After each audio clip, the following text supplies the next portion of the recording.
रामपुर गांव की हरी भरी वादियों में एक छोटा सा घर था जहां रम्या अपनी 7 साल की बेटी राधा के साथ रहती थी। रम्या एक विधवा थी जो अपने सूरजमुखी के खेत में दिन रात मेहनत करती थी। उसके खेत में खिले पीले पीले सूरजमुखी सूरज की तरह चमकते थे और लोग दूर दूर से उन्हें देखने आते थे। लेकिन रामपुर में एक लालची जमींदार रघुनाथ भी था जिसकी नजर रम्या के खेत पर थी। राधा खेत में सूरजमुखी के फूलों को देखते हुए, माँ, ये फूल तो सचमुच सूरज की तरह मुस्कुराते हैं। रम्या मुस्कुराते हुए, हाँ बेटा, ये मेरी मेहनत और इन सूरजमुखी के प्यार का कमाल है। रम्या और राधा का जीवन साधारण लेकिन खुशहाल था। लेकिन रघुनाथ बार बार रम्या को धमकाता। रघुनाथ कठोर स्वर में, रम्या, अपना खेत मुझे बेच दे, वरना इस गांव में तेरा रहना मुश्किल हो जाएगा।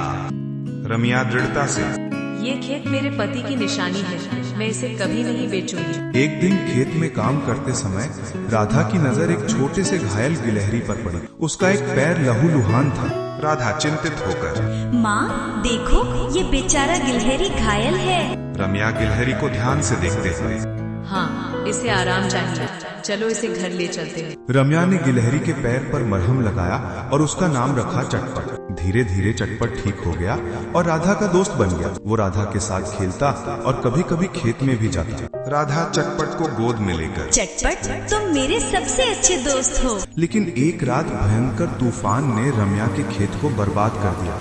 राधा रोते हुए, माँ, हमारा खेत बर्बाद हो गया, अब हम क्या करेंगे?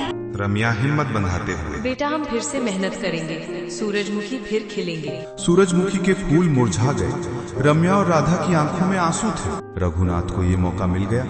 वो रम्या के पास आया और उसका मजाक उड़ाया। रघुनाथ हंसते हुए, रम्या, अब तो तेरा खेत बर्बाद हो गया, इसे मुझे दे दे, मैं तुझे कुछ पैसे दूंगा। रम्या गुस्से से, मैंने पहले भी कहा, ये खेत नहीं बिकेगा। रघुनाथ गुस्से में चला गया और अपने नौकर बलदेव से साजिश रची। रघुनाथ गुस्से में, इस औरत को सबक सिखाना होगा, आज रात इसके खेत में आग लगा दो। बलदेव हामी भरते हुए, जैसी आपकी आज्ञा मालिक। उसी रात चटपट अचानक बेचैन हो गया। वो राधा के कपड़े खींचने लगा जैसे कुछ कहना चाहता हो। राधा चिंतित होकर, माँ, चटपट कुछ कहना चाहता है। रम्या जल्दी से उठते हुए, चल देखते हैं क्या बात है। रम्या और राधा चटपट के पीछे खेत की ओर दौड़े। वहाँ उन्होंने देखा कि बलदेव खेत में आग लगाने की तैयारी कर रहा था। रम्या जोर से चिल्लाते हुए, रुक जाओ बलदेव। बलदेव डर गया और भागने लगा।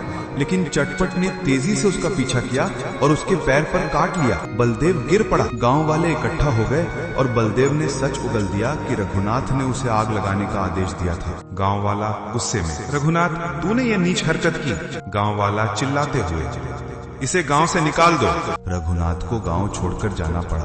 रम्या और राधा ने फिर से मेहनत शुरू की। चटपट भी उनके साथ खेत में मदद करता। वो छोटे छोटे बीज इकट्ठा करता और राधा को देता। कुछ महीनों बाद रम्या का खेत फिर से सूरजमुखी से भर गया। इस बार फसल पहले से भी ज्यादा सुंदर थी। राधा खुशी से, माँ देखो, हमारे सूरजमुखी फिर से मुस्कुरा रहे हैं। रम्या मुस्कुराते हुए, हाँ बेटा, ये सब हमारी मेहनत और चटपट के प्यार का कमाल है।